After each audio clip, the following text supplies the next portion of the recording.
Salut à tous, c'est le militant, le père fondateur de la RDNA, le porte-parole. Evgeny Prigojine est mort comme une poule qui n'a pas de propriétaire. C'est ça que nous voulons éviter avec notre petit frère, notre président du Faso. Des milliers de personnes nous envoient des messages que pourquoi nous disons que Ibrahim Traoré va mourir comme une poule. Non, si nous le disons, c'est que nous sommes jaloux. Non, nous ne sommes pas jaloux. Nous voulons juste le préserver parce que sa façon de penser n'est pas mauvaise, mais c'est sa manière d'agir qui est mauvaise. Nous disons que lui, il veut procéder de manière radicale pour montrer aux puissances, aux Occidentaux, aux anciens chefs d'État africains que non, c'est pas comme ça on fait les choses, c'est comme si. Mais c'est pas la diplomatie, pas le dialogue.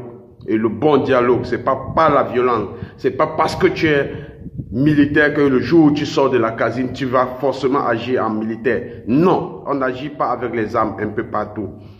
Il y a la diplomatie qui compte. Voilà pourquoi la France réussit à conquérir des milliers de pays et les exploiter. Parce qu'ils ont la diplomatie. Nous avons dit, le jeune frère Ibrahim Traoré, s'il continue dans cette lancée, il va mourir comme une poule. Comme une poule. Prigojine, c'est quelqu'un, le porte-parole de Wagner, c'est quelqu'un qui est là depuis longtemps. Il agit sous silence.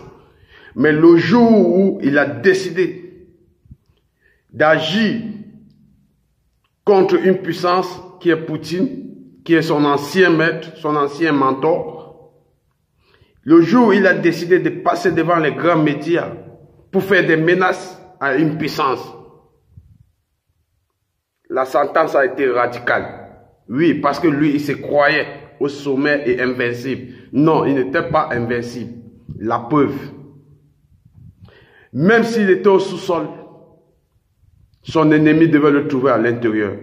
C'est pour ça que je dis au jeune Ibrahim Traoré, tu n'es pas invincible. Quand tu es devant les puissances, c'est vrai, ils nous maltraitent, nous les Africains, ils volent ce qui est pour nous. Mais nous avons une façon de récupérer ce qui est pour nous qu'ils ont volé. Nous avons une façon de les chasser de chez nous.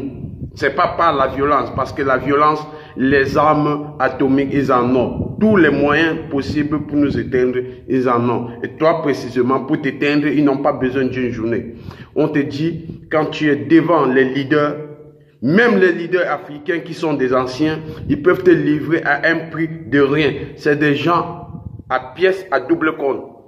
S'ils ne sont pas avec toi, t'es livré aux Occidentaux, ne les prends pas une minute. Donc même si tu n'es pas avec eux, c'est avec une manière diplomatique.